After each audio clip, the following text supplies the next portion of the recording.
T-minus 30 seconds.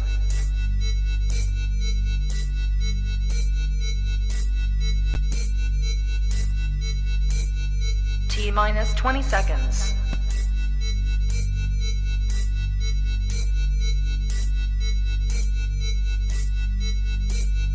10, 9, 8, 7, 6, 5, 4, 3, 2, 1, 0.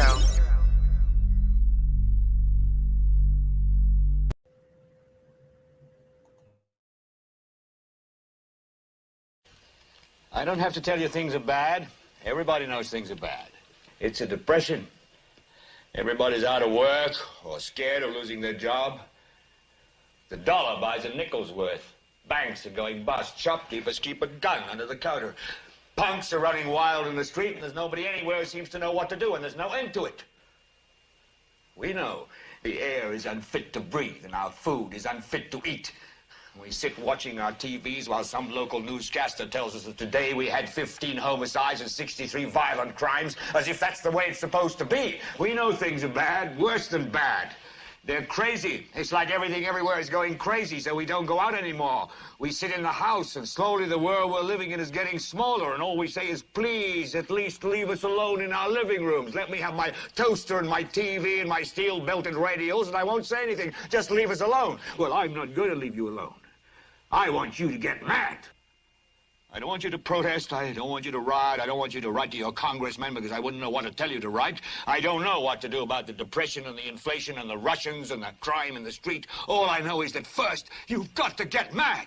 You've got to say, I'm a human being. My life has value.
Good morning, good afternoon, good evening, everybody, and welcome to Global Watchman News. My name is Lori Swan. I hope you guys are all doing well. If you were in the live chat, do ask to keep it family friendly. There will be moderators in there to make sure that we stay within the terms of service put forth to us by the platforms utilizing today.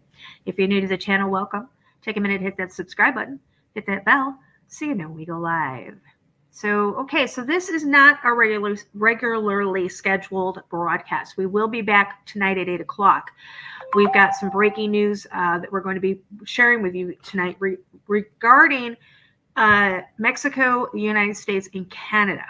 Probably it looks to be the first stages of uniting North America Union for the New World Order. We're going to talk about that tonight at 8 o'clock. This right now, I'm going to play you guys. This is a part one of the Denver airport video that I put together. This was back. This is on Hurricane Ian's site. Blog Talk. We did this in, I believe it was April 2019. There she is. Now, here's the thing, guys. And I have part welcome to one. I Wolfpack cannot Radio. find This part is your two. host, Hurricane Because Ann. what I did is I And took the today I have a audio of special this guest interview with me, one of my most and I favorite turned it guests into a ever, two-part with, Miss and I put Lori visuals up there. Alexander, and she's the host And of the I'm just going Underground to let you Resistance guys listen. Network, which has a cult following because she is the conspiracy guru. Welcome, Lori. Okay, great. Well, guess what? It's not playing. The audio is not playing on it. Wow. Okay, hold on a minute.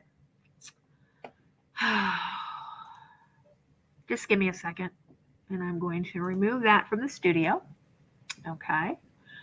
Give me 2 seconds. Because there's more than one way to skin a cat, right? Ow. Just give me a second. I'm going to have to pull it up on my other one. Videos. And just got to find it in my files.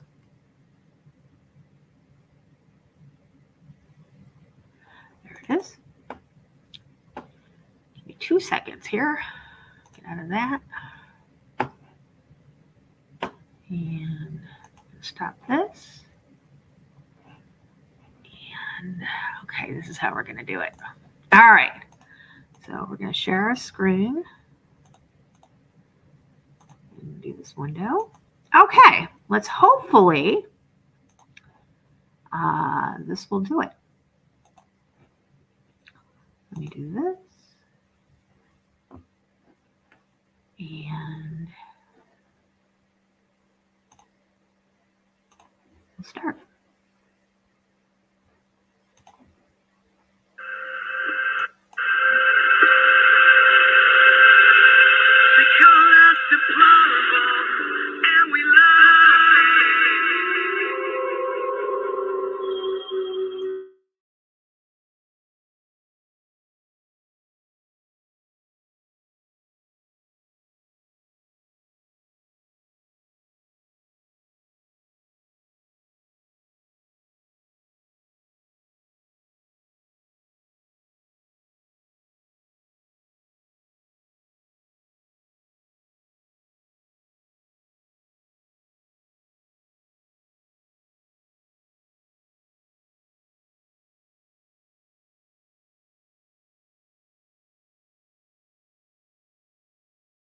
And you're not hearing the audio, are you? Okay. The audio for the video was playing. And you're not hearing the audio, are you? Oops. Okay, just a second. All right. Give me just a minute. We will put it back. If you guys could hear it, I couldn't hear it on my end. Okay, so that's why.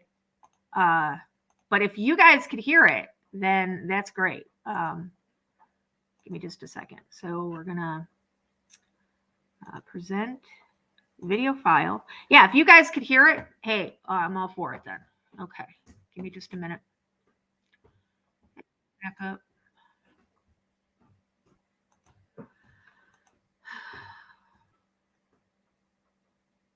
Okay, DIA. Nope.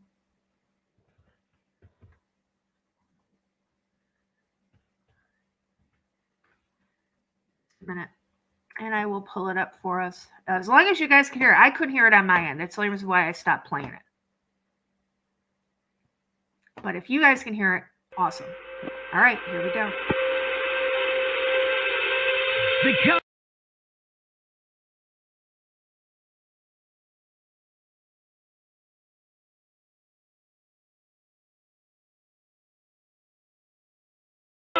Deplorable, and we love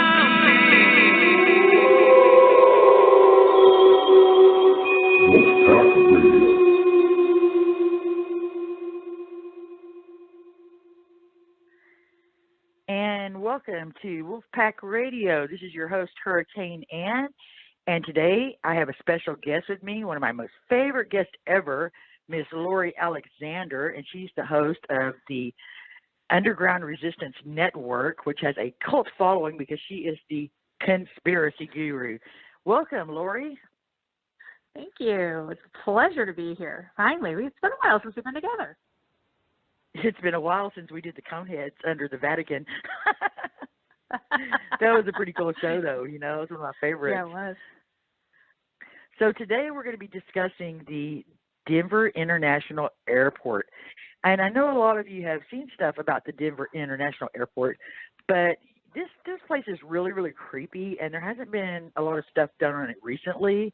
And so we just wanted to touch base with y'all, and there's some changes that's going on. And, of course, we went down the rabbit hole, and we found even more stuff that might really surprise you. And, Lori, I'll let you start off with, what do you know about this creepy, creepy, creepy airport? Well, okay, so the Denver airport, it was designed and replaced the Stapleton International Airport, which at the time there was nothing really wrong with that airport, and it had a lot of people, even the people in the Denver area, questioning, you know, why would they do away with Stapleton when there was really nothing wrong with it. And then they started planning the Denver airport, the new one. And in September of '89, the federal government they appropriated $60 million for DIA, and it finally opened up into 1995. And since that time, there's been a lot of speculation around it because of abnormalities that we noticed when it was being built, and then after it was built, some of the strangeness in or on the walls and on the floors and so forth. What further led to a lot of questioning was Jesse Ventura used to have a show that he used to talk about conspiracies, and he actually went to the Denver airport and he walked around the place, and he raised a lot of questions. He raised a lot of he showed us a lot of things that just didn't make sense. Some of the things being that the spoils that came out from them building it wasn't normal for an above ground or a 2 to 3 level below ground normal airport. And what I mean by that is the amount of spoils that they pulled out of building the airport would probably go to it would be equivalent to building a major city. Okay. Now Denver Airport is 33,531 acres. 33 being a very important number there, which makes it the largest airport in North America, and it's also 2 times bigger in acreage than Manhattan. And when you look at something that size, of course, there's going to be, a lot of resources going into building it. But when you take a look at the resources that they did, there's actually enough fiber optic cable in the Denver airport to cover an entire city. And we're talking like city like Los Angeles. We're also seeing things that look out of place. If you've been to the Denver airport, or if you've looked on an overview on Google Maps, you'll notice that there are several holding tanks. No airport needs that much fuel. I don't care if you're the largest airport in North America. You don't need that much fuel on hand at one time. Because, it looks almost like it's a refinery. Also, when Jesse Ventura did his drive around, he noticed several miles from Denver Airport that there were actually air vents that came up out of the ground that, you're wondering, well, why would they be miles away from the airport? What's underground? And he came to the conclusion, and we've noticed, that there's actual tunnels underneath there that go between the Denver Airport and Cheyenne Mountain. So, not only the architecture, not only that up. Yeah, I was going to bring that connection up on that, because I figured that out also. That's a rabbit hole itself, Yeah, exactly. And for everybody that doesn't know what Cheyenne Mountain is the home of NORAD, the North America Defense System that watches our skies. NORAD's responsible for holding the keys to our nuclear arsenal, and they're the ones that detect incoming and respond accordingly. And here's another thing is, looking before at you the get to another airport. subject, while you're on NORAD, can I bring something up here? On my research that I did on that Cheyenne Mountain military base, it's only 85 miles from the Denver airport, which Denver airport's like 53 square miles. So it makes it even shorter, really, And on the research that I did on this, I saw that it houses North American Aerospace Defense Command, like you said, NORAD, and FEMA task, and it doubles as a nuclear bunker. They said it's the most secure base in the country with over 2,000 feet of granite. It spans over 5 acres. It's all they tell us, but we know it's bigger than that. It utilizes a giant spring system to protect for more than a dozen 3-story buildings. It is actually secured so that it won't be damaged in earthquakes or explosion, and it can even withstand an EMP. So it's the only high-altitude Department of Defense able to do so. And it said that it could withstand a 30-megaton nuclear explosion at a distance as close as 1.2 miles, and that it has 25 a direct hit. blast doors. Yeah, basically, So it could basically crazy. Yeah, it could basically, withstand a direct hit. And this is why, this is what's crazy about it, is you would think that NORAD would be the site of the federal government where they would have, the continuity of government, Rex 84. You would think that is where, people or the people in government would go, but it's not. The Denver airport is actually Rex 84 headquarters and the continuity of government. So now you have to ask yourself, those spoils that I mentioned before, that I said that, were more above and beyond what we would see at a 2 to 3 level dig, how far down have they gone? Have they gone down as far as, a silo? Can the Denver airport on the subterranean level, can it take a direct hit? I'm gonna go on a limb and say absolutely. Yeah, I agree. Yeah, I definitely agree with that. What? I mean, okay. You look at the map. Cheyenne Mountain doesn't have an airport. Cheyenne Mountain doesn't have the ability to get the powers that be. They don't have the ability to get them there. Okay, you know what I'm saying? I mean, yeah, you could fly them in with a helicopter, but get them from Washington to Denver or to NORAD. That's quite a long time. And if you want to go even deeper, this is where the supersonic underground trains come into play between the East Coast and the West Coast, because they can get them there faster underground through the tunnel system than they could in the air, where they would be, basically flying targets. I'm so glad you brought that up, because I'm obsessed with tunnels. And when I was researching this show, I actually started pulling up different stuff about tunnels. That's where I came up with the found out about the Cheyenne, pretty much, the Cheyenne Mountain. But I started looking at all these different reported tunnels and where they're at. And I'm like, oh, wow. All this fracking that was going on during Ebola, where people were saying it was a fracking earthquake, these weird places. I already knew they were connecting the East Coast to the West Coast with these underground tunnels. And so I'm like, wow, okay, they've got these high-speed tunnels that are going on, and that's how they're bringing the elite in. They have to have a way. These things travel crazy fast, too, I mean, they're top secret. Yeah. They won't let the technology they have down there is reportedly technology that they haven't even exposed to the public for these trains that they have. Yeah. When you think about it, the cell phones that we have right now, the computers that we have right now, they are nothing in comparison to what the federal or what the governments have, what the powers that be have. They just give us what's needed for us at the time. But you got to guarantee that they're at least 100 years, if not more, ahead into the future of the technology that they have. Absolutely. Somebody that talked about the underground facilities was Phil Schneider. I don't know if you know who he is. Yes, but I read about him.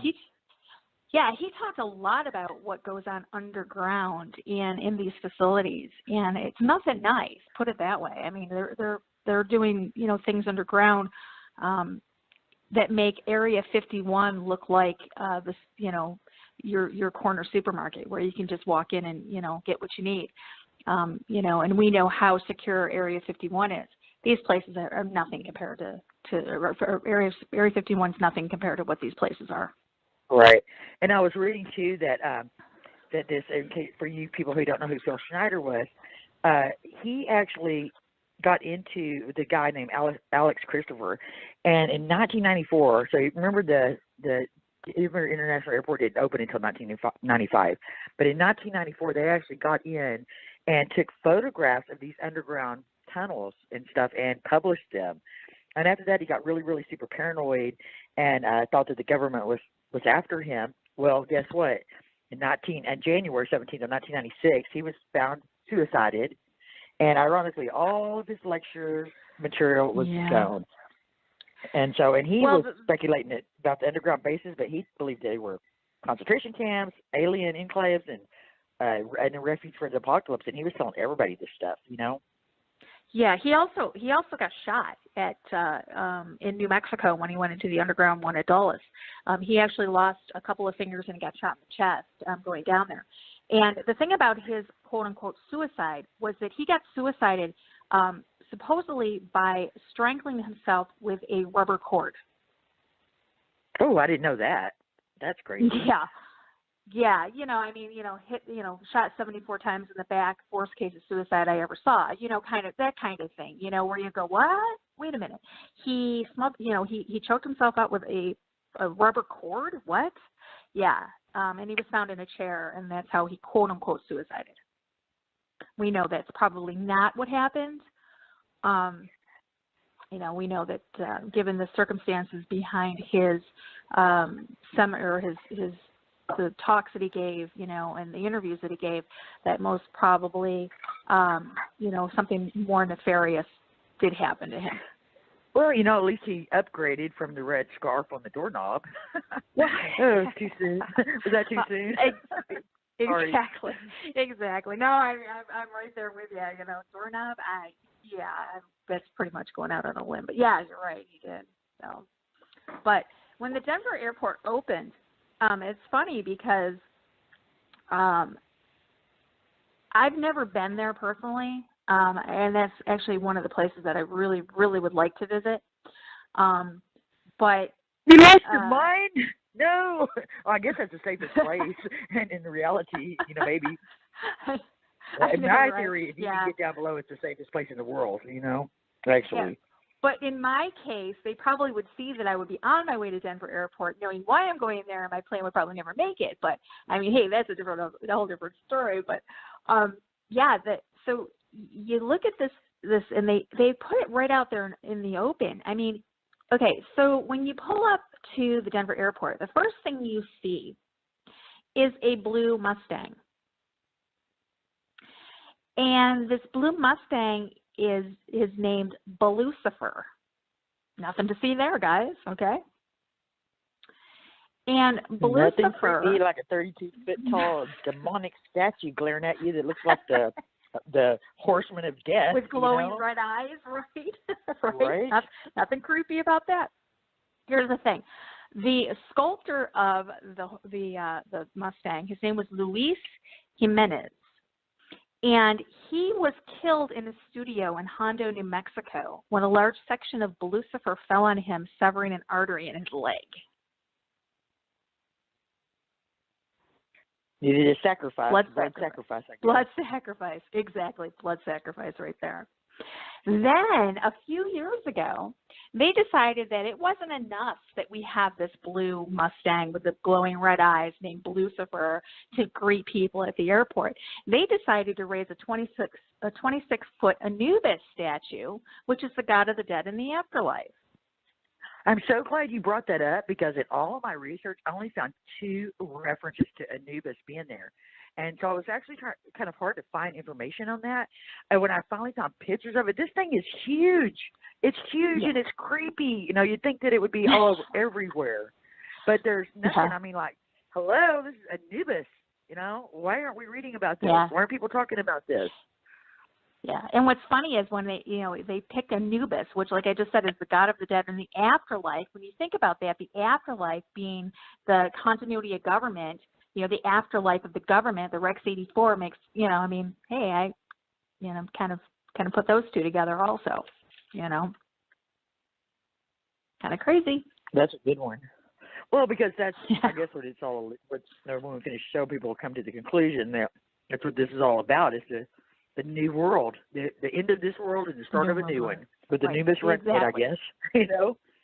Exactly. I mean, this is all ritual. This is the powers that be thrive, and they do everything by ritual. They do everything by numbers. They do everything according. So you're saying that they do everything by ritual. I was trying to find this. I couldn't find it, but I know that I've just known this fact. But I'm kind of fuzzy on it. But so when Satanists and these Luciferians want to do some evil crap in the world, it said that they have to basically announce their plans publicly to what they're going to do. And by us not stopping it, it's basically us giving consent to them doing these deeds. Have you heard that before? Yeah, this is called telegraphing. And what it is believe it or not, they are bound by karma. They believe in karma. And according to Kabbalistic law, they are required to tell their victims in advance what their plans are. And this is why, we see, foreshadowing. Let's say foreshadowing of 9/11 in The Simpsons. We saw foreshadowing of, things that are coming coming to pass. We see all these things in Hollywood, which is their main outlet when they show these things. And what it does is, once they put out that information, then they're done. They're bound. They're free of karma. They're free of the karmatic law to come, for anything to come back on them. And for people like us that see these, they get off on that. They like that because then it puts out an energy of fear and things, and then they feed off of that. Because basically they're saying, oh, they know what we're doing and they can't stop us. Ha ha ha. If they like it, then to be honest with you, I know I sound really paranoid, but if they like it, why'd they have to mess with me so bad today? When we went to go do the show today, which I know it was scheduled at 12 p.m. Went to go do the show and it was scheduled for, guess what, 12 a.m. No, it wasn't, because I actually scheduled the show after 12 a.m. So there's no way that I could have put 12 a.m. because it wasn't even an option. But when I got on there today, it said 12 a.m. So then I went and fixed the show, rescheduled it for 12:30. The second I posted it, my computer went completely out. Yeah. It's not even wanting to pull at Blog Talk, and it's like, if they like it, why are they jacking with me? Like, hey, let us advertise you. Well, so, because no, because I mean they want you to know that, hey, we know that you're there, and stuff like that. Another thing is we have to understand that we're in a spiritual battle, and people are like, oh, like the other day was 322 being the mark of skull and bones, and I always look at the 322 date because sometimes things do happen, and there was something that did happen. There was a flyby of an asteroid, and whether that I don't know, but they do everything by the numbers, by the gematria of things, and when events do happen, you can break it down and you can look at it. So we're in a spiritual battle. So what that means is that everything that manifests in the physical world has already been planned out in the spiritual world, which is how they put the timestamps on them, how Lucifer puts his timestamp on these events. So that's why, we can pick up on them, in the physical world, because they have to leave these clues behind. They're required by Kabbalistic law to do this, to put their signature. Prime example being Wizard of Oz. Okay, the Wizard of Oz told about the straw man. It told about the Tin Man, the TIN, the tax identification number.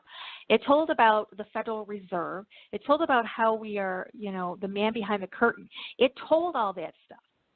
It's not their fault don't forget the blood that people didn't pick up the on. Munchkin hanging in the back. Right, right. right, the man that killed himself, during the production. It's not their fault that we didn't pick up on that at the time. They told us. They did their duty, their job. I mean, we didn't pick up on that until maybe 2 decades ago. But hey, it's not their fault that we didn't do it. They put that information out there. They told us. And now looking back on it in hindsight, you're like, oh my goodness, that's right. Look at that. It's all right there in black and white, or, in Yellow Brick Road kind of fashion, So yeah, they have to tell us in advance what they're going to do. That's just so creepy. This whole thing is just so creepy. I enjoyed researching it, though. That's creepy. You want me to go into some of the numbers? Yeah, actually, because I found a cool number also on the Masonic marker.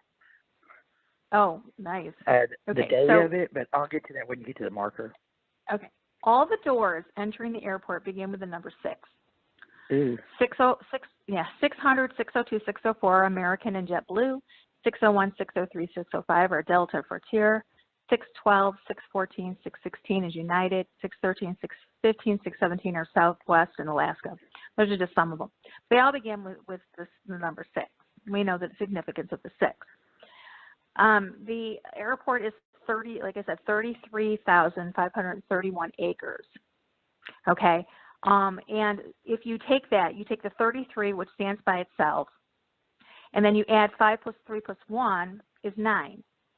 Okay. You flip that around. There you go. 3, you get your 336 or the 666. Oh, wow. Exactly. See, I thought that another thing. The numbers that the Lucifer would have been 33 feet tall instead of 32 feet tall. So I really question if it's not really 33 feet tall. Because that would make more sense, wouldn't it? It would, absolutely. Yeah, that would make complete sense. But another thing is the airport is 2 times the size of Manhattan. And the size of Manhattan is 33. And there we have the 3, and the 6 again. Right. 3. Anubis. Anubis stands 26 feet tall. 6 plus 2 is 8. 8 being the biblical number for new beginnings. He's the god of death and the afterlife. There's your new beginnings.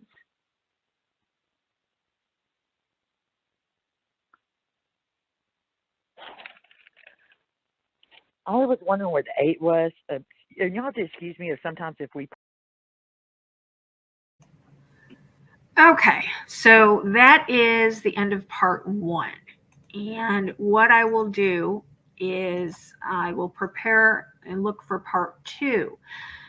Now, I'm not going to promise anything. Part 2 may just be the audio if I can find it, because I do have the whole show. I have the audio of it. Like I said, it took me quite a while to divide it into 2 parts and put the visual the visual aspect to it. I'm not going to do that again. I'm going to look on my other computer to see if I have part 2 over there. I don't remember when I got my new computer.